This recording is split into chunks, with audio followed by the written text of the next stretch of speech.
Like that's 62 Million. million men. And so, and if you look at the statistics, it's like, 98% of men are the ones who rape and kill. And, so I get that we do have a violence against women problem that is horrific and needs to be solved. And I understand that. But anyone who's had a son knows that they come into the world and they're beautifully human and they Mm-hmm. have their whole range of emotions and they know how to attune and they're in relationship. And I really believe a lot of it is this cultural expectation that they start stripping away their Their humanity. humanity. Yeah.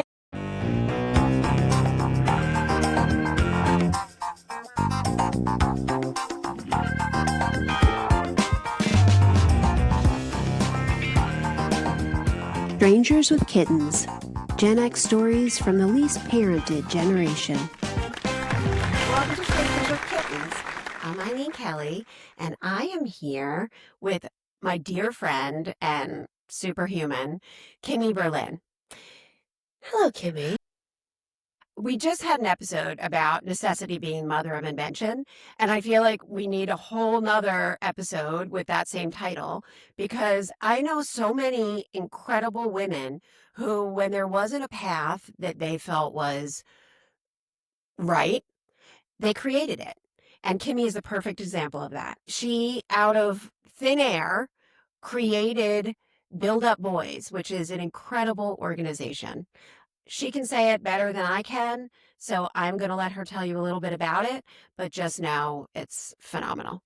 Please tell us a little about it. Thank you so much for your support all these years. So when my son was around 2, or maybe 3, he came home from preschool and told us that his teacher told him that she liked him better when he didn't cry. And my husband at the time, we're no longer together, but he was like, he's a comedy writer and he uses humor to deflect like all the time. And he was like, I've been so confused by my emotions my whole life. I don't want this for our son. And so went to talk to the teacher the next day, who kind of like looked at him like sideways, like, okay, snowflake, like good luck with that, which is super obnoxious. Yeah. But then I started to realize, oh, there aren't spaces that let boys hold on to their whole range of emotions. There aren't spaces where they can explore what that looks like. And so, I had never heard of one. So I started looking, and all the programs I found, because I wanted to do like an after school something, all the programs I found were middle school through adulthood, and they were all violence prevention. The messaging was like, you're going to rape and kill us, so let's tamp it down, versus you're this like beautiful human being and let's let you hold on to it. And I get it though. I mean, like, I get what's happening. It's the news of 62 million men going on. I don't know if you read this, going on to a website to learn how to drug and rape their girlfriends or wives. Like, that's 62 Million. million men. And so, and if you look at the statistics, it's like, 98% of men are the ones who rape and kill. And, so I get that we do have a violence against women problem that is horrific and needs to be solved. And I understand that. But anyone who's had a son knows that they come into the world and they're beautifully human and they Mm-hmm. have their whole range of emotions and they know how to attune and they're in relationship. And I really believe a lot of it is this cultural expectation that they start stripping away their Their humanity. humanity. Yeah. Exactly. Dr. Judy Chu out of Stanford has a beautiful line where, as early as 5 years old, boys will start trading pieces of their humanity for social currency. Like, that's how early it starts. Mm. I didn't know that though when I started this organization. The research kind of came after.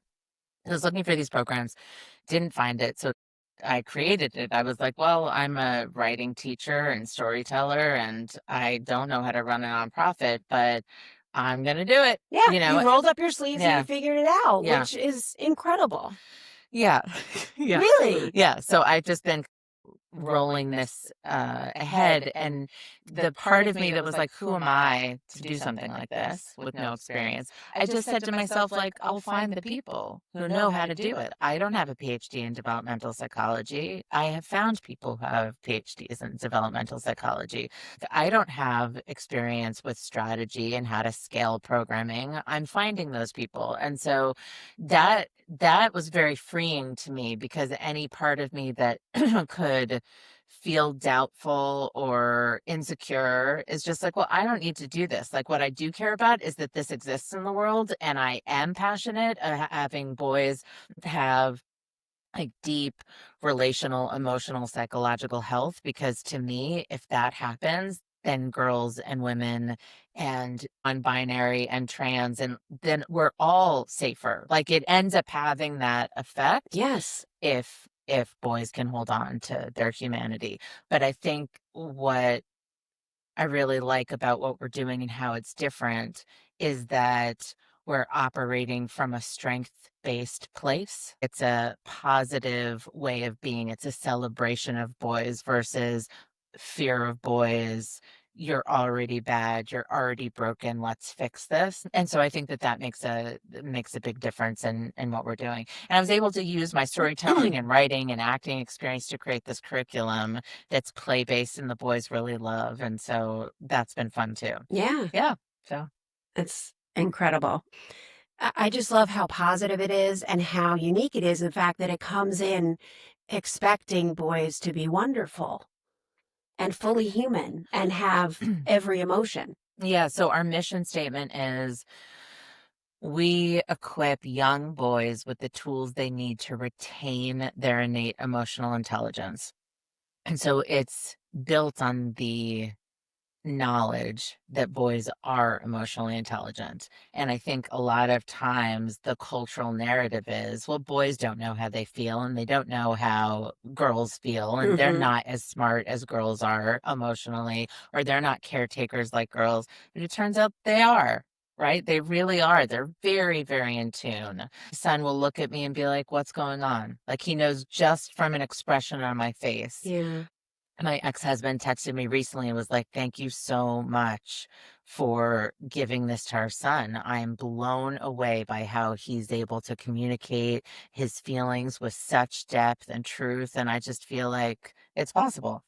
And clarity, and how validating that must feel for him too. It's wonderful for everyone who loves him and everyone who's in relation with him, but also to be able to have the language and the confidence to say that and know that it will be accepted. Yeah. Yeah, that he's accepted. Right. Like, he still cries and he's 10. And that feels like a victory. Yeah. You know, that he's able to access that. Like, when he found out we had to put our cat down unexpectedly, he burst into tears. There wasn't a filter that's like, oh, I can't do that. Yeah. And so I think that feels like a victory, especially coming from that origin story of like, I like you better when you don't cry. You know, and that's messaging not coming from men. You know, like, a lot of times the assumption is the men in a boy's life, that they're the ones who are like, man up, you gotta, Right. you know, get it together. But I think a lot of women want that too. Absolutely. And I think that, I mean, I can say as a mother and as a Gen Xer, I mean, we very much grew up with boys not being able to express their emotions. And because it was so feral, and because it was kind of a jungle out there in a lot of ways, and it was the golden age of the bully, and boys were being humiliated and bullied, and it was not safe to express any emotion but aggression, really. Right. Or maybe a sense of humor, often at someone else's expense. Yeah. There is that, I have that reflex. I have 2 boys, and I have that reflex of when there's too much emotional vulnerability, I'm afraid for them. Yeah. Well, that's the thing that was surprising to me, because I thought, oh, well, progressive, liberal, you know, parents don't do this.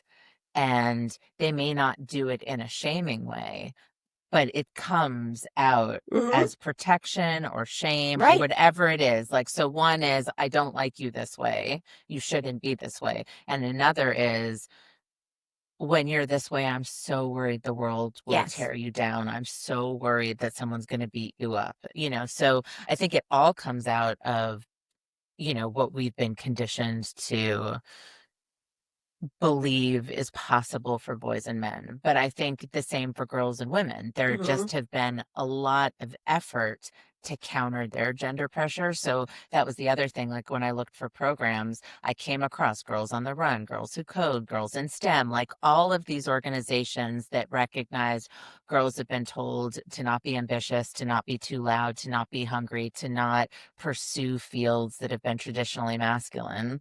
And they've helped girls push past their gender pressure. There just isn't the same for boys because I think on another level, and this is like a deeper level, is that women and men, and I'm not sure about non-binary because I think if you're non-binary, there's like a sense of playing with all of the constructs and not giving them too much power, like Mm. rejecting them. Right. But I think we've all internalized a negative masculine, right? So, like, as a woman, you could walk around, like, when I was growing up, if ever I cried, I was told I was being so female. Mm. I was being weak, I was being female. So Mm. I was getting that messaging. And so I feel like there's this internalized voice that also thinks of, well, if I want to be respected by a man, I can't be this way, Right. right? I think about like why anyone does what they do, right? Like why this? Like Mhm. why am I doing this versus trying to save the planet? Like that Right. seems like a little bit more urgent. Like Right. like in my first It's all urgent. right, exactly. In my first proposal, I was like, this feels like a very important, worthwhile effort. I mean, if there's a planet. I mean, I have perspective. Yeah. I took that I do out. what I can do. Yeah, exactly. Yeah. But I think that I've had a tough relationship with men. I think that I have internalized some of that messaging of emotions are bad. It means you're not rational. You're Mhm. not going to be respected. Been confused about my feelings. And so I think I'm creating the thing that I want to heal in myself, on some level, that I'm not only making my own body safer, but I'm making my son's body and environment safer. And then hopefully that will, the more communities we go into, I'll be creating more safety, which is interesting because I'm not doing it from a place of like so many of the programs, again, are these like gender equality, violence prevention, it's with that intention to be like, I'm gonna, make sure boys aren't violent. So I'm not coming from that place, but I do believe that if boys can feel emotionally safe within their bodies, then they share that emotional safety with other people, and then Mhm. that ripples out. So it Absolutely. is that it has the same effect. It's just coming from a different place. Does Yeah. that make sense? Absolutely. And I have a quote up there. I was Um, wondering what you were looking that at. yeah, I can't read it from here, but Because we I are may older. misquote it. Although it's far away, so I Wait, should be able didn't to. you were the But one who it's taught me that trick? yeah, yeah. Here's the trick, by the way. For those over 40, I think that's when it started for me. Is if you're caught without your reading glasses and you really need to read something, if you take your index and thumb and you make like a little, I don't know, aperture, Yeah. um, and you can kind of adjust it, make it bigger, smaller. It makes what you're reading clear. That's amazing. And it really, like, I know you look crazy, but like, I'm Like, just saying, if you're in a pinch, you're it works. looking at ingredients on a soup. You have your glasses and there's directions on a bomb on how to dismantle it. You're going to be glad. You might look dorky, but you're going to save the world with this. So you're welcome. Okay, but there's a So I have quote. this quote Okay. that I can't read, but essentially it says, "In every drop of water lies the secrets of the ocean." And Mm. that's essentially what you said. And when you said, like, I've had difficult relationships with men. I don't know a woman who hasn't. And I don't know men who haven't. really, Yeah, like men have been hurt by the men in their lives. yeah, I mean, that's the crazy part. yeah, you're right. Now that I think about it, yeah. Because I was gonna say before when you were talking about that men aren't necessarily the ones genderifying or gender shaming. I don't know what the right term is, but like boys into saying man up and stuff. But I have friends with like terrible stories from their fathers, yelling at them for crying and that that's where it comes from. It comes from love and wanting to protect the person, but it's destructive and hurtful. And it's maybe not even about love sometimes. Like it could be, I feel like we hate in ourselves what we can't Mhm. tolerate in ourselves. We can't tolerate It's someone in else, someone else. especially our children. Even just something very benign. I cannot stand when my kids have no spatial understanding. Like that someone will be coming in a door and they won't think to move to the side, that they're just like still like taking up so much space. And I'm like, get to the side. But I think it's because I have struggled with that. Like you're not aware of your body and space? I think I've worked on it, Okay. but I think that I'm not always super tuned into spatial awareness, and I see it in my kids. I can't stand it. No, yeah. So I think sometimes we don't like the things we've internalized to not like, we don't like in others. So Yeah. I think that can happen. Like if I was judged for being emotional, and so then I extrapolate some kind of value from that. Like I'm not going to be as respected or loved if I'm emotional, right? Or if I'm being weak, then that's not good, right? Right. Then if I've internalized that, then if I'm not aware, then I could project that onto my kids because I don't like it in myself. And so I think that that's a lot of how intergenerational trauma works, is that it's this thing that you're passing down sometimes unknowingly. But I will say, I think that somewhere down in there is a survival thing that the person who told you you're being so female was, and I know it's not right, but it was trying to help you succeed in a world that isn't going to tolerate that or take you seriously if you're being that way. I mean, that's their perception, right? And so even though it was hurtful and destructive, it was, I want you to succeed, and that's not the way to do it. And maybe deep down, that's kind of what's been the message. And now you're fighting against Right. I mean, continuing it's that message. right. It's interesting you say the word succeed, because I do think a lot of times people think of this life as success looking one way. Like success means you have money, you have status, you have a career, you have these things, right, that you've accumulated. Right. And those things could even be people in a family, right? Like that Mm-hmm. there's this kind of trajectory of success. Right. But so many people are let down by that trajectory and aren't happy and aren't connected to the people in their lives or aren't connected to what they're doing. And so I've come to really think of success as very different. Like to me, if you have emotional awareness and strength, and if I'm able to like regulate my emotions, then I actually have more power. Right? Absolutely. Than if I don't know how to regulate my feelings. And if I'm connected to my own inner landscape, I'm going to be able to navigate someone else's better. So I'm going to be in a better partnership. So I just think that there are so many, I mean, and maybe that's also some reason that I've been motivated to do this. I care so deeply about good relationships, and I just feel like I wasn't given the tools to have them. And I've spent so much time in therapy and so much time working on how to communicate and how to communicate effectively and how to deal with my triggers and dysregulation and whatever. And if I could like impart that, then we'd all be in partnership more, better. Like our community, like everyone's lonely, like the loneliness epidemic, and Right. people are not feeling connected to one another. And I feel like that's the downfall of humanity. Well, our own president can't regulate his own emotions, and look what happens. People die. Yeah. I mean, on a large scale, people die. Right. So Right. it And that's is the not most important strength. thing. It's not. And Michael Ian Black, the comedian Michael Ian Black, Mhm. I love him. He has a book called A Letter to My Son, and he was talking about if you take the word strength and like just maybe even reimagine what it is to be strong. And if you think about it, loving someone takes the most strength because they could leave you through death or choice, Hmm. right? Like there's nothing more vulnerable, nothing that takes more strength than to love. Yeah. And so I love that idea of like looking at how we think like strong is, what strong is, Right. right? Like is being disconnected and heartless strong? No, it's the opposite, Right. actually. Yeah. And you feel it when you are.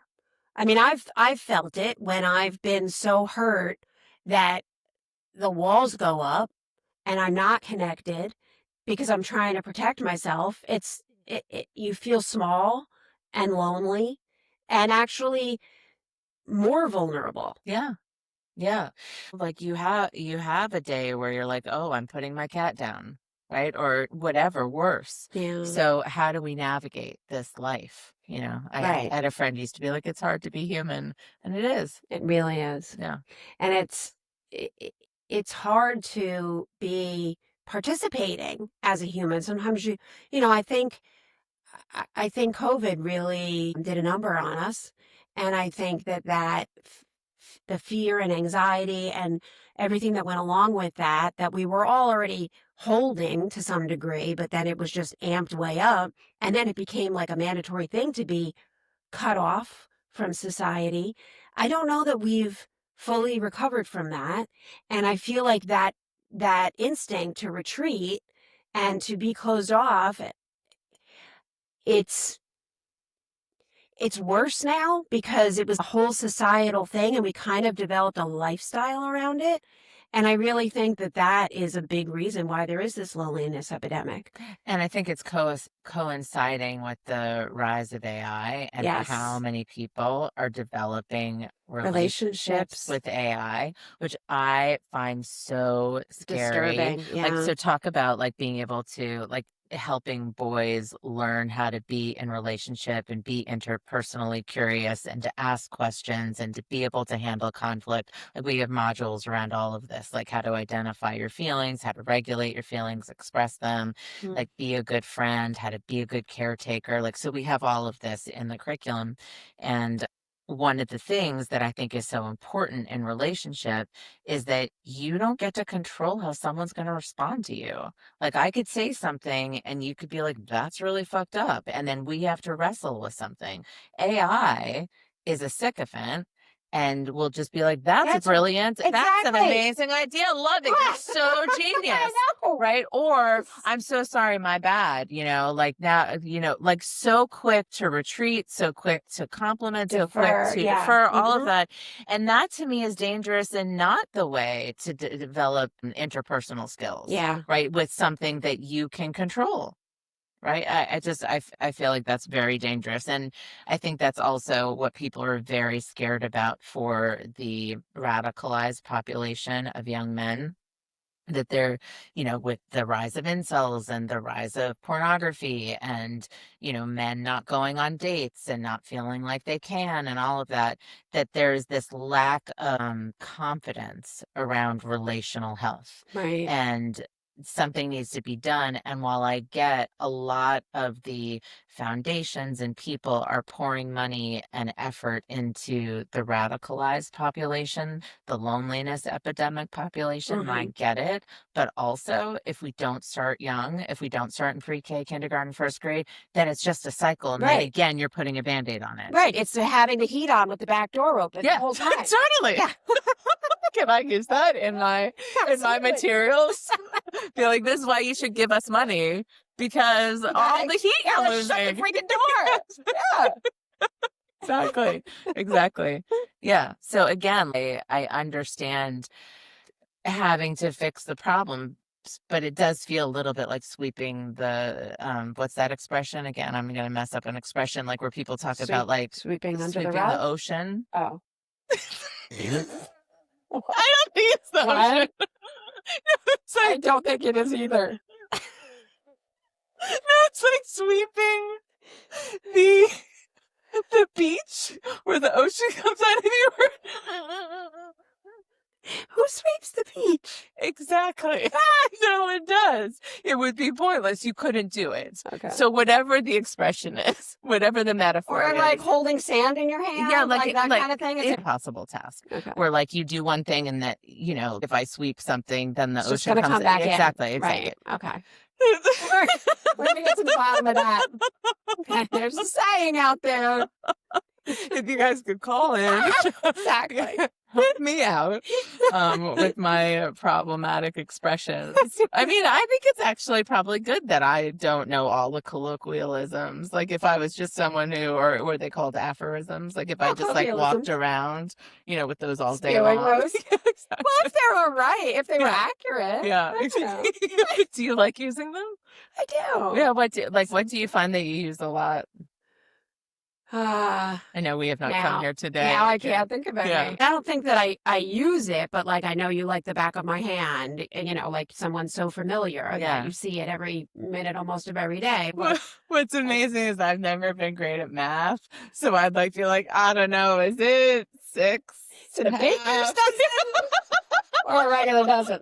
What are we talking about? Exactly. My fiance is constantly doing math jokes, just to fuck with me. I was gonna say they just go woo. No, he just likes it. He's like, and then he'll do my inner voice. I'm like, why is he using a math joke? He knows that I don't really like that. Is that about fractions? Exactly. Even though I'm not supposed to say, talk about raising kids differently than you were raised. You're not supposed to say you're bad at something. Really? Yes, because that shows or indicates that you have a fixed mindset. You have a mindset that says someone is good at this and not good at that, and there's no point in trying to get better. And a growth mindset is I can get better. I love that. Yeah, so I don't think I've ever said I'm bad at math. However, I feel like after 3rd grade, I'm like, let's look into tutoring. Really, with new math, I'm like, I can't believe they're in 3rd grade and I'm already struggling. Yeah. But multiplication tables, I just memorized them. I love that kids now actually learn.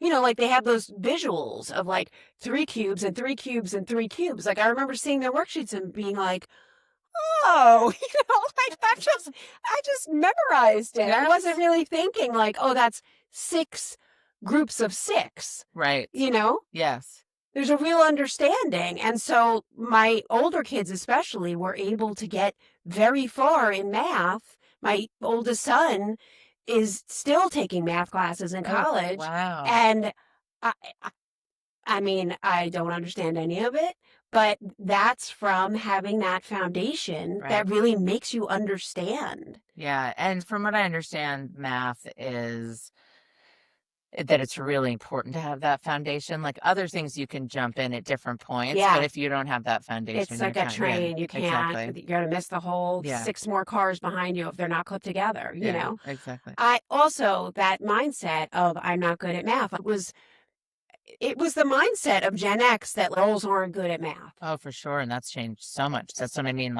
Girls in STEM and coding. And now they're top, I don't know the percentages, but they're top of the class in engineering, all the traditionally male fields and subjects. But, teachers said that out loud. Yeah, I know. Adults said it. And I remember struggling. And I was actually out. I missed a bunch of school because I had been in the hospital, and I was in advanced math in 7th grade. And I came back and was staying after school for help from this teacher. And she was like, don't bother. She's like, you're never going to catch up. It's, and put me in a regular math class. I was a superstar in that class. It felt great. I was I was always behind the 8 ball in the other class. And then I went to the regular class and I was like, this is fantastic. But I, if that were my kid and not me, I would have been like, hold up. Yeah. That's not okay. Yeah. It was just accepted back then. Yeah. It was like, you're a girl. You're never gonna. And then also well, you're pretty. You'll be fine. You'll be fine. You don't need to learn someone else. Yeah. You'll just be, a stay-at-home mom or whatever, something. I just feel like, I don't know who said this to me, but they were like, you don't have to worry about having a career. Someone will take care of you. Somebody said that to you out loud? Yeah. Wow. Yeah. And I'm like, that's not. You're like, Not thanks for the pretty comment, but I'm a whole lot more. Yeah. But do you really think I'm pretty? Yeah, it's, I mean, talk about gender pressure. I mean, that's been an interesting relationship, my relationship to prettiness, Yeah. right? Like feeling like that was a value and not wanting it to be and wanting to be seen, differently. Mm-hmm. Yeah. Yeah, and also it's a power, which power feels good, right? Like, oh, I have some power, but it's also something you don't have very much control over. And can you hold on to it? And No. how is it going to be? What kind of power is it, and how is it going to be received, right? Because it can also be a real Achilles heel Yeah. and make you You can be targeted, right, and trafficked, are, things. you Yes. know, much Yes. more. And wait, there was another thing about gender and it went out of my head now. You were saying it was power. Yeah. This is like when you're older, memory becomes a team sport. It becomes a game show. It's like you're suddenly on $100,000 pyramid. You were in a conversation, and now you're like we can track it. We can go back. you're like things that are made with a grain. We were talking about pretty. It's so true. It's like surprise game show time, like all the time. I don't know. And then it'll come to you like 7 hours later, and you're like, oh, I thought of it. Like on it. Yeah. I know. Back to, and we can, bounce back and forth Yeah. at this, but back to gender and what it means to be male or female. Do you remember that song by Dar Williams, When I Was a Boy? No. Really? No. Oh my gosh. I hope it's still available. I'm going to send it to you. But Dar Williams in the 90s had this song called When I Was a Boy. And she talks in the song, she's singing about when I was a boy, I scared the pants off of my mom, climbed what I could climb upon, like rode my bike and, did all these things that weren't, considered feminine or whatever. And then she becomes a woman and you can't walk anywhere by yourself. You need a man to do this or that. And then, so she's dating this man and she, In the song? in Or the song, yeah. now she's grown up and she says, now I've lost and you've won, right? Like you have all the power. You have to, it's giving me chills knowing that you're going to discover this song because then she sings as the man and she says, now, like I used to have these adventures and I used to be strong and fast and now I have to wear heels and short skirts and I can't move the way I want to and I'm not safe without a man. And he says, when I was a girl, yeah. I just got chills. And he goes into like, I picked flowers for my mom and I did this and I did that. And he's like, I'm not the winner. Oh. Yeah. And she doesn't sing it anymore because people took offense to the like genderfying, if that's the right term. And it's such a shame because I feel that it's the opposite. I feel that it's really pointing out what's wrong with that. Yeah. And that we've somehow become so binary. I mean, I think there's been this rise of kids really rejecting, when we're talking about being non-binary, like so many kids rejecting these boxes, right? Like wanting to, like knowing, hey, this doesn't feel right. Right. Like, I should be able to pick a flower. I should be able to wear feel nail something polish or do whatever I feel like doing. sparkles are fun. Yeah. Exactly. I love them. Right, exactly. Yeah. So, I mean, that sounds like a gorgeous song. And I mean, that's the other thing. A lot of people who are in the gender space are like, gender's a construct, it shouldn't exist. It hurts, everyone. Right? It hurts everyone. Just like the patriarchy hurts everyone. Right. And I get that. But I'm like, it still exists. Right. It's still hurting people. So while it's still hurting, can we expand our understanding of what that looks like? And identify it and figure out how to dismantle it piece by piece. Yeah. Because I have it inside me. You know, I have the patriarchy inside me. I've bitten my tongue many times to not say something that would have made my sons feel that how they were behaving wasn't okay, Right. you know? And back to what you were saying about there are all these organizations for girls exposing them to fields and studies or courses of study that were considered more male. Have I ever told you about how I always used female dentists, doctors?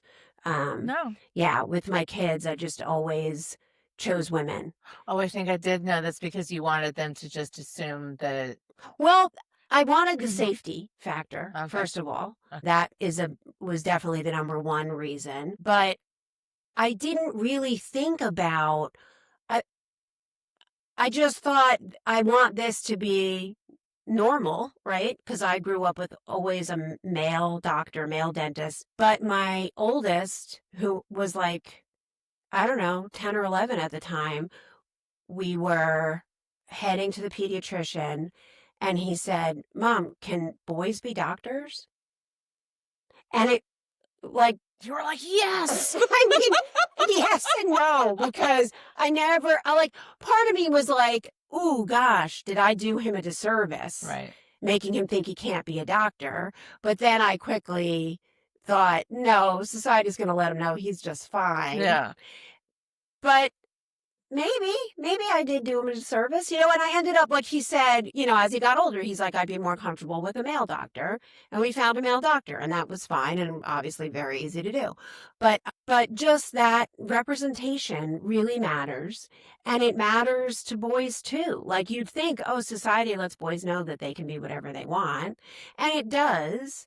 But and I'm glad that I exposed him to so many strong, smart women, but boys are the same as girls. Yeah. Well, I was going to say that Richard Reeves, he's the founder of the American Institute of Boys and Men. He talks a lot, like looking at our gender problems through economics, right? And how women are going into fields that were traditionally masculine, but men are not going into fields that are traditionally feminine. Oh, and so it's wow. creating a problem. Right, an So, imbalance. right. So nursing, being a Yeah. psychologist, being a kindergarten teacher, those have historically been for women. Right. But the research shows that boys actually do really well if in elementary school they have a male teacher. Oh, Like my yeah. 10-year-old son has a male teacher now and he loves him. It's been amazing for him. I mean, that's another thing. If I can, and I've been trying to do this, have the facilitators, the Build Up Boys facilitators be men.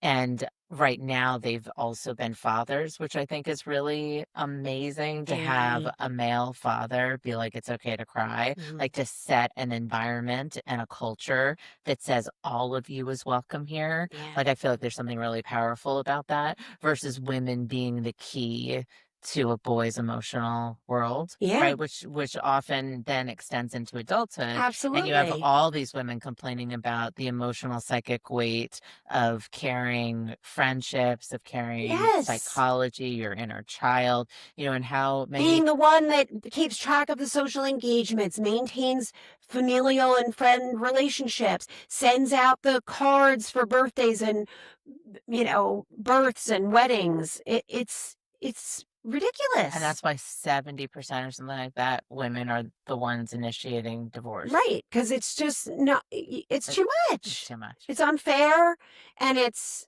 really aggravating. Yeah, it is very aggravating. But also there's and this I found really interesting, that there is not the same stigma for women to be incredibly intimate and close. There's not the assumption that if women are very close, it's sexual. And That's true. somehow it has become associate like male intimacy, same-sex friendship, there's a fear that it'll be sexualized or stigmatized. Right. But what happens is, and this is all like in hetero Normative. circles, right? Yeah. Yeah. Exactly. But let's say like a young man breaks up with his girlfriend and she's the only person he's been emotional with, right? And the only person he shares the depth of himself with, and then they break up and he does not have a text chain of friends being like, you go, that Right. you're Like, you're better off without her. or Or like, whatever. Yeah, yeah. exactly. Or even just like, hey, you want to go see a movie, or Right. you want me to come over, or Are you whatever. okay? Yeah. Exactly. And just how important that is. Dr. Niobe Way does a lot of work on that. She said that pre-adolescent to adolescent is when that shifts, when they're like the human need for connection, she says, is genderized and then demeaned. Mm. And that we have to stop doing that, because that is the key to strong mental health and resiliency, if we have people that help us through this life. And that, if it, I don't know, I mean, I assume it was the same for you, but I remember that moment with boys in junior high school, upper elementary school / junior high school. And high school, it was like, we're all friends, we're all playing kickball, we're all on the playground. And then all of a sudden, they're being mean to girls and they're being mean to each other and they're, making fun of what's feminine about girls, or lifting their dresses up or doing things like that, and being encouraged by other boys because they feel like, oh, I have to go along with this or else they're going to think less of me or something. And there's this That social shift. currency part, right? Right. And there's this shift where girls are suddenly like, what is going on? We were all just friends. Why are we the enemy now?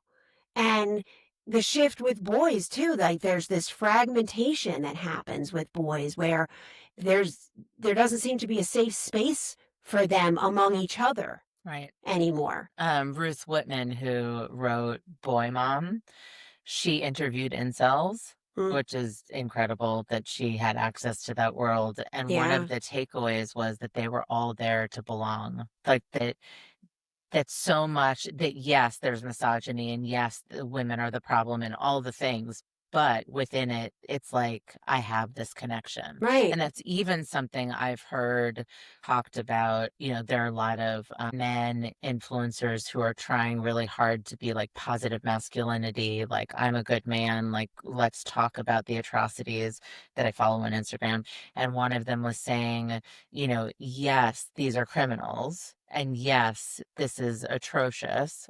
62 million men trying to figure out how to drug and rape their wives, but also noted that within that there was community, within that there was belonging. Like, how fucked within up. the Ku Klux Klan, there's Right. belonging. Within Exactly.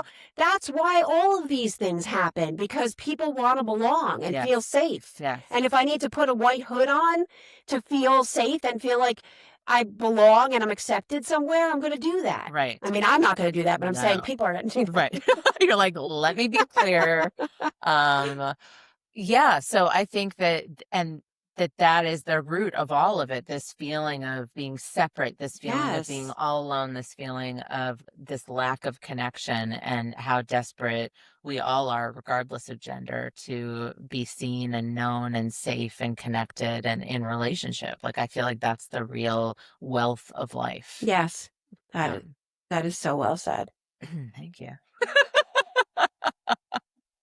And isn't that the root of every cult and like, I just watched this really disturbing but very well done documentary on Netflix about polygamist, like, I don't know, I guess sect of Mormonism in Utah, not Utah, Colorado. It was like, I don't know, it was on the border of like 2 or 3 states. But this guy went to prison for child abuse, sexual abuse, and possibly trafficking, like over state lines. And then this other guy took his place, and these women and children followed now this new guy because they were so lost. And people that grow up like that are so vulnerable. to people coming in and doing that to them. And seeing these women who were smart, but so sheltered, and the world has been so distorted. Their perception of the world and themselves is so messed up. And they just want to belong. And if the way that they belong is that they have to submit to this person, that they have to hand their daughters over to this person. I mean, it's so hard to believe, but that's because we didn't grow up with that being normalized. Right, exactly. And we are social creatures that need groups, that need to be in a group. And if being in a group means being an incel and doing horrible things, but you have friends, suddenly that's something you're willing to do. Yeah, and whatever morals are normalized. Right. Right, as you said, like, often kids don't know that their family is abusive until they go off to college and they're like, wait, not everyone Right. has this Oh, experience, absolutely. right? Yeah. Like, there's just a feeling of like, what's reality? Yeah. That's the other thing that's really frightening is there's so many different kinds of So realities. many. And I spent a lot of energy as a kid figuring that out and comparing, like really honing in on other families and the way they related to each other and the way other homes were. And I don't know, I was just very in tune to it and also comparing it to mine and my experience. Like I remember this girl that I was friends with, we were in second grade, and I was like a latchkey kid, so I could just do whatever I wanted after school. And she asked me over to her house, and I went over there, and it was like 2:30, and her dad was in an undershirt and pants. He had his recliner chair in the center of the living room, like close to the TV, and somehow like the feng shui of that really disturbed me. Yeah, more than any. I mean, I definitely clocked the like undershirt and he's home during the day, but the fact that he had the chair pulled up to the television, I was like, I gotta go. No. I can't be here. Yeah, that's my line. I didn't know I had a line, but that's the line. But I feel like that kind of learning what's acceptable, like identifying patterns of like what's acceptable and what isn't. That's a lot of energy goes into that when you're a kid. Right. And seeing, there are different ways to be, right? And there are different families act differently. And this family. But that's all, like, sorry to interrupt, but like that's on the surface. Like you can see someone sitting in a chair that's close to the television, but you don't see the stuff that's like behind closed doors. But it felt like there was stuff behind closed, like that was like, like things are bad here. I don't want to know what it is. I don't want it, but I'm gonna leave. Yeah, like that to me was like a peephole into badness. Yes. Like I was like, I'm out. Totally. Yeah. Yeah. And I mean, also when I became a foster parent, there was a handbook that, you went to classes and you watched films and there were different instructors, and there was a book that we got, and growing up Gen X, is different than growing up Gen Z. And I remember it was like definitions of child abuse. And I was like, you're like, check. Wait a minute. And like a little bit neglected, but like by today's standards, right? Which is different than. I feel like even then a little bit. Well, I think. No judgment. Kids got hit when we were kids. Oh, for sure. Some did and some didn't. Some people had groovy parents who named their kids Hope or Star or whatever. It was like the 70s, and they had like cool parents that were kind of like that, but also kind of, concerningly unstructured or whatever. Right. It was just they were feeding their kids carob. Right. Like, we really had a mixed bag in my town. There were like immigrants that, brought weird food to school that you never smelled before, never saw before. And, or maybe they didn't speak English or whatever. Then there were like hippie kids. Right. Then there were like strict Catholic families and those kids, it was like a real mixed bag. So it was just like, wow, that's the way they live and that's the way they live. And some kids, most kids got hit like here and there. Some kids got beat on and some kids never got hit, Right. but it was all acceptable back then. It was. Whereas now that's not It the is case. not Thank acceptable. goodness. Right. But yeah. Yeah. Yeah. Yeah, and also from things that I've read, and this isn't my area of research, even though it intersects with what I'm doing, but that the pressure on parents today is so different than what it used to be. Like Yes. the feeling of being overly involved, of feeling somewhat responsible for a Every kid, for aspect every of your child's aspect. life. Yeah. Whereas, I'd be on my bike for hours. I don't know how I knew. I didn't have a watch. I don't know how I knew it was Dinner dinner time or time or whatever. like Yeah. anything. And now, my son went to the library across the street, doesn't have a cell phone. And I was like, 20 minutes went by and I started panicking. Like, that's not a way to be, right? So Right. I just feel like the pendulum swung so wildly in the now I'm doing everything. I think there's a name for that kind of parent. It's not good. Yeah. Well, Yeah, overfunctioning, definitely. over functioning, all of that. And as you know, I help kids with college essays as hmm a writing coach, and I've gotten parenting lessons backwards in some ways of like, oh, I don't want to do that. Like, thank God I see where that goes, Right. which is these parents wanting to set their kids up for success. And success to them looks like top tier college, you know, a job that's going to make this much money, whatever. You have these wealthy, overachieving parents who want that for their children. hmm And then these kids, they're 17 years old, come to me and they don't know how to go to a website and say this class looks cool. They've just been told what to be and what to say, and everything's curated and everything's for I'm volunteering for college. I'm hmm doing this thing for college. My parents paid money so I could work in a lab for college. And Right. it's like, who are you as a person? Right. Right? Like, it's just Everything's a like, means to an right, end. it's just like lacking. And so, like, uh, that's been helpful to me because I'm like, oh, if you don't have intrinsic curiosity, if that gets knocked out of you, then anything you do in life is going to be hollow. So I want my kids to hold on to that. That to me feels much more important than grades. Yes. Yeah. For sure. Yeah. And going back to what you were saying about, about Build Up Boys and just about helping male children retain their humanity, I feel like I've just felt like as a parent, I, I just want to stay out of their way as best I can. Like, I, I feel like for me anyway, the best parenting is let them figure out who they are and just try really hard to not screw them up. That's good. And like, I'm like, that's a strategy. I know it sounds really passive, but like, I just feel like they come here with a soul, with, a personality, and just water it and feed it.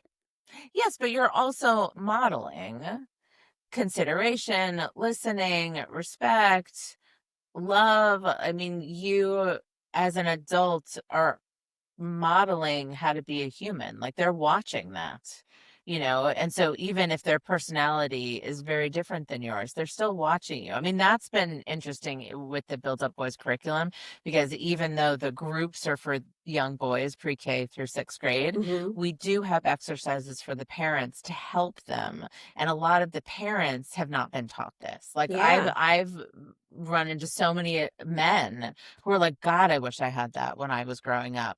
And so you're asking boys, frankly, kids, to be things that the adults don't know how to be. Right. And Yeah. so a lot of the work starts with modeling, like looking at yourself and what are you doing and what messaging are you giving and what are you signaling and all of that, But that's why I feel like staying out of the way has worked for me in a lot of ways, because I know I have a lot of toxic wiring inside me, right? Like, I know that the patriarchy has wired me to feel afraid if my son is too vulnerable, or to, to just have a reflex about certain things.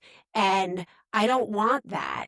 So, or to not be like sex positive, or to, like, I grew up Catholic. I grew up in the 60s and 70s. I grew up with parents that it was okay, like the 70s, 80s, really, not so much the 60s, but the 70s, 80s. But really, it was kind of like, I don't know, the 40s and 50s in my house. It was like a weird time capsule in my house. Yeah. So, like, I had to be one way outside of my house and another way inside my house, and all of that comes with,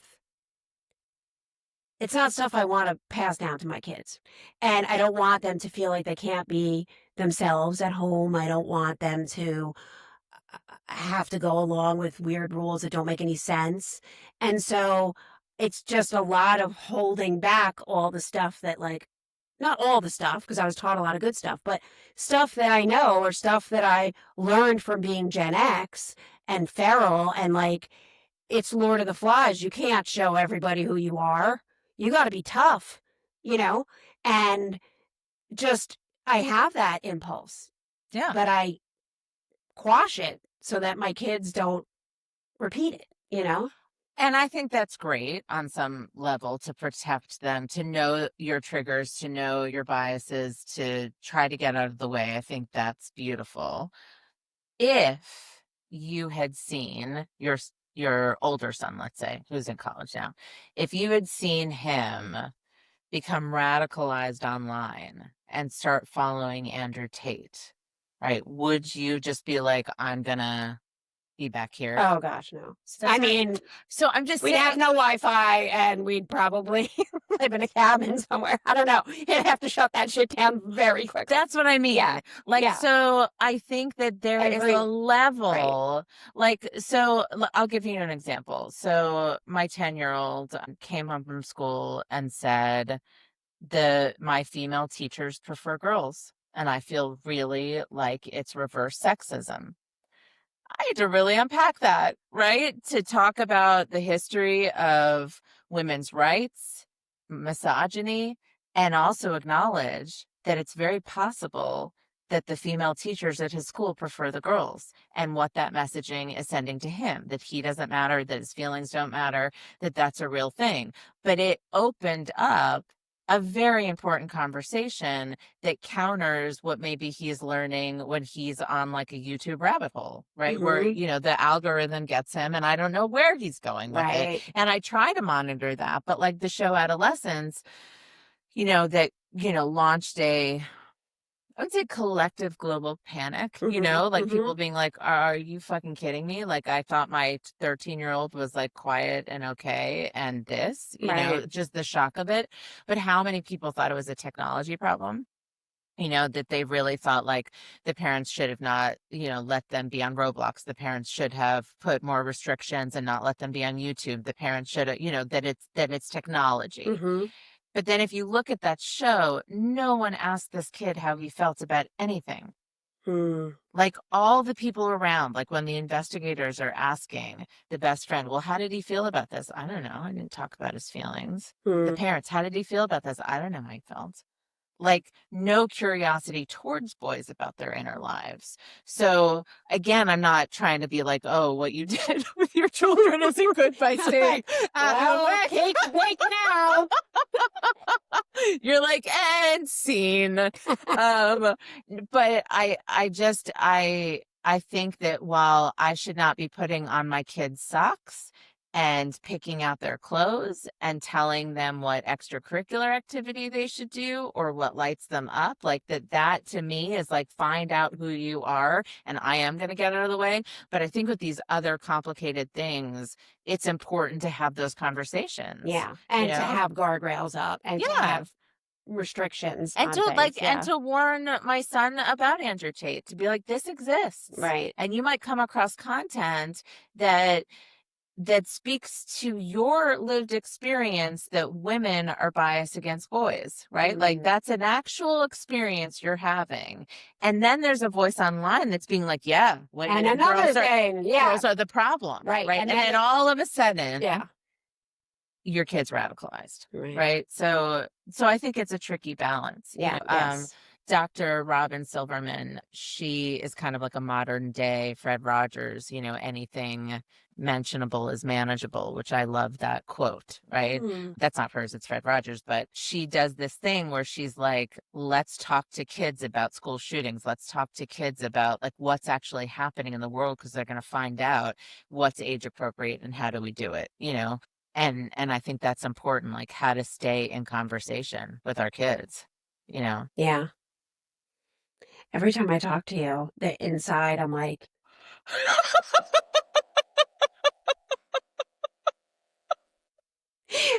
I look like I'm keeping up, but I'm like, don't forget that.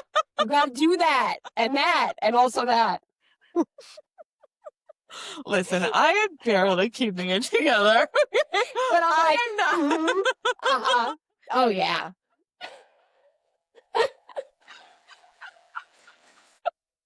Inside, I'm like, fuck, have I done that? Yeah. I mean, you'd speak, if you interviewed my kids, they would tell you all the things that I do that are wrong, like, so that's the other thing is I don't think anyone's perfect. They're going to go to therapy, right? And they're going to be like, my 10-year-old the other day was just like, sometimes you get scary mad, and that's my own regulation problem.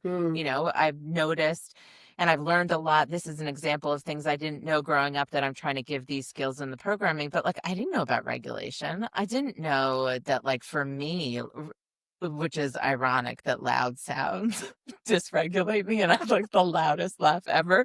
But like a loud sound, like when they're fighting, when my kids are fighting, like I will become so dysregulated and then I can quickly snap, and I think that that's a normal thing. That's a human thing. And I've learned to be like, hey, I'm really sorry I did that, and so that's modeling for them. They can fuck up in relationship and come back, right? That they can, that there's always another chance to do better, right. That we're constantly fucking up.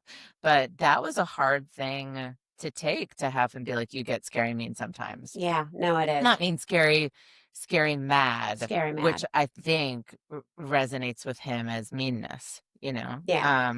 And and I think this is a big thing in terms of people's emotional health. And it's kind of related to you joking about, like, internally, you're like, I should write that down. I didn't do it, whatever.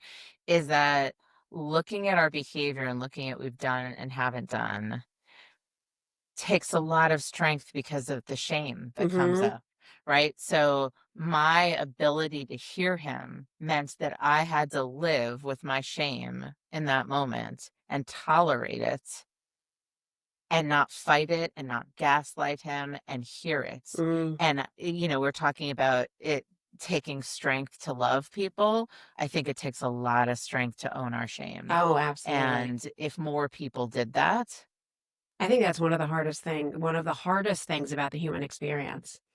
Yeah. To navigate that and to do that successfully.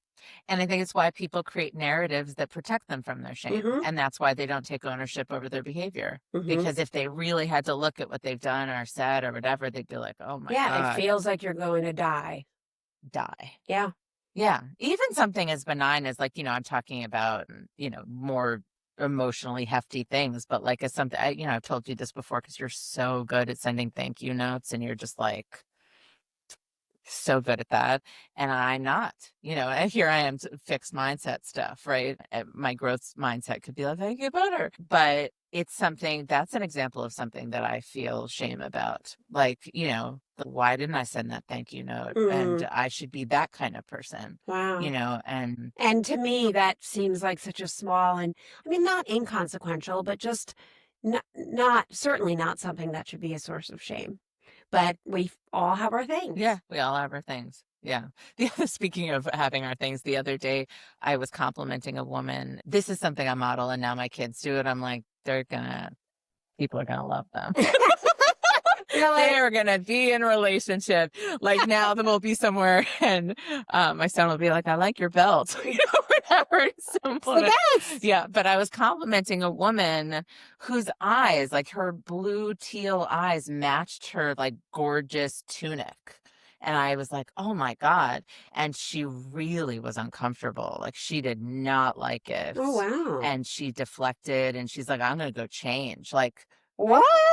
and I really love compliments. So like, how sometimes you love the way you want to be loved. So I'm just like, Yeah. I'm out there being like, you're so Yeah. beautiful. I love your hair, whatever. But I mean, I know we all have our stuff. I just have never seen anyone react to a compliment Yeah, it was like very that before. strange. It was very strange. And I texted her later being like, hey, I'm so sorry that my pointing out your eyes matching your tunic felt so uncomfortable. And she wrote back being like, you didn't do anything wrong. We all have our things. Oh. Right. So like owning that makes her super uncomfortable. So, that's another thing, kind of going back to the AI conversation of why I'm so against people having AI partners, because it's just, An echo chamber. training someone to be and do whatever you want and like having it be submissive to that. But in relationships, to really listening to people and being like, well, how do you need to be loved? Right. Like, I love getting compliments. If you don't, I should pay attention to that. Right. Because I could love you better. Like I could be a better friend to you. Speaking of shame, I had a friend call me out on the fact that I will sit down and immediately get into something deep with someone. Like I'll be like, okay, so what happened with your dad? Right. Like whatever. Which is one of the many things I love about you. And I'm right there with you. Thank you. And I appreciate that. But it really shut her down. And it like froze her. Like she went into like a frozen state about it. And she said, I really need more time. And I could have felt super ashamed and been like, I'm bad. Yes. Whatever. And instead I was like, okay, some people appreciate this about me and some people don't.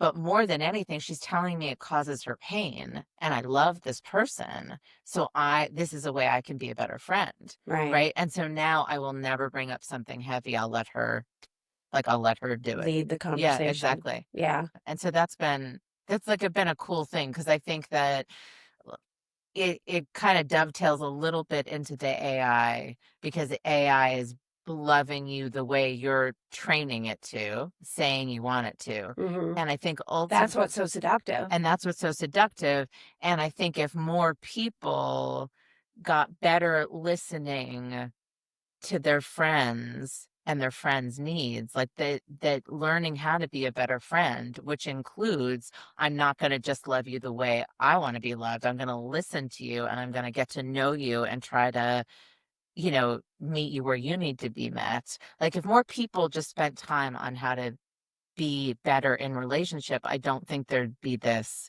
lure, right? Like of having to go to an AI person. Yeah, well, more curiosity. Not person, AI. And more AI entity or yes, whatever. Exactly, yeah. More curiosity and empathy, and be open enough to not feel bad about being maybe corrected or redirected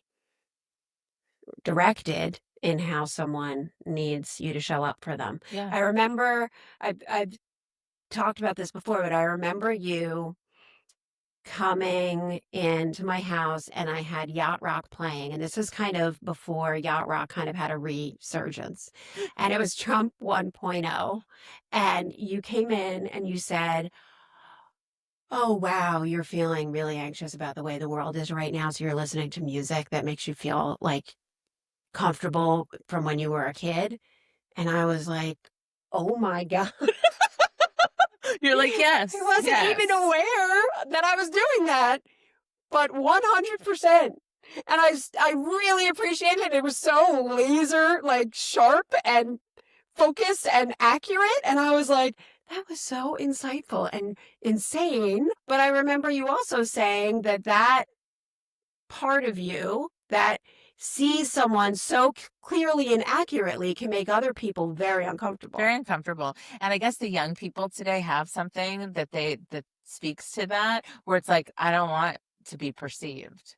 Like I said something Oh. like, don't perceive me. I didn't give you permission to perceive me, which is interesting Mm. because it's like, well, I'm here and You're here. yeah. Right. So I'm going to perceive you.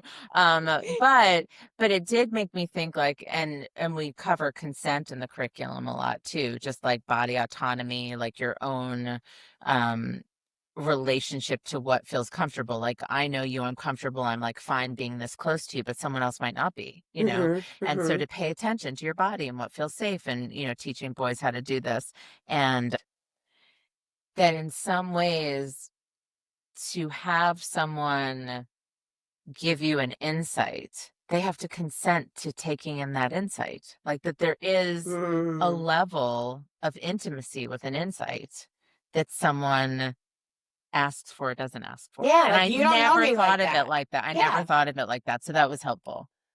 I mean, it does make sense. It's true. It's like there's body intimacy and there's like, you don't know me like that.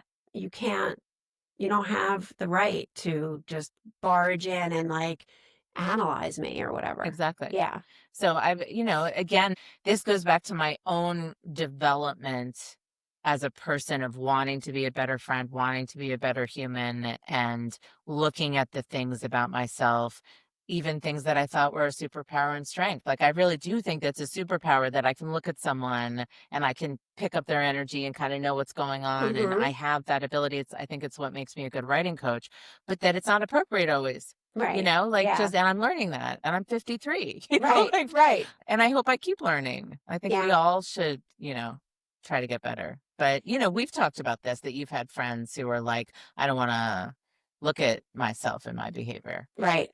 Yeah. Yeah. And going back to having someone tell you what they're comfortable with and have you not feel ashamed, and getting comfortable with all of that and getting comfortable with saying, hey, this doesn't feel okay to me, without being hurtful or trying not to be hurtful to the other person. I don't know why, but it's reminding me of, did I ever tell you about when my daughter was going through a phase where she was a puppy all the time, and she would like whine and make noises, but the worst part of it was that she would like rub herself on, like she'd be like on all fours, and then she'd be like going in and out of like my feet and legs while I'm washing dishes or whatever, and just be whimpering, and she's like, I'm a puppy. And so, you're like, I will kick you across the room. Worse. Instead of saying, it makes me uncomfortable when you do that, please give me some space, I said, how about you're a puppy that got hit by a car? She was like, and that's what Gen X coming out. She was like, okay. And she went to make a sound. I'm like, no, you got hit by a car. You're dead. I'm like, you have to lay on your back and be quiet. No.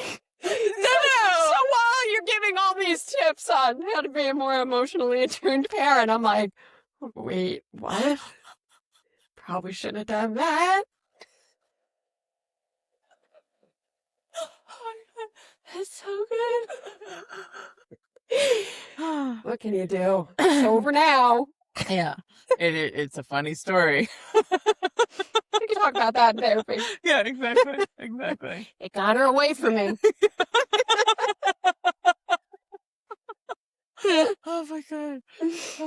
Oh, well, this was so much fun. Oh, thank you. Thank you so much for being here. And thank you for creating Build Up Boys. It is so important, and it's something that I hope goes nationwide and worldwide, because it really is the antidote to so much of the horror that we're seeing right now. And you must feel like Sisyphus sometimes, but it's going to be incremental, and it's going to be hopefully slow but huge, and That's change the the hope. world. Yeah, Yeah. that's the hope. So thank you. I figure like while we have a planet. Right? I mean, TikTok. Thank you for being here. Thank you. I love you. I love you. Thank you so much. And thank you so much for listening. Please check out Build Up Boys online, buildupboys.org, and check out Kimmi and Build Up Boys on socials.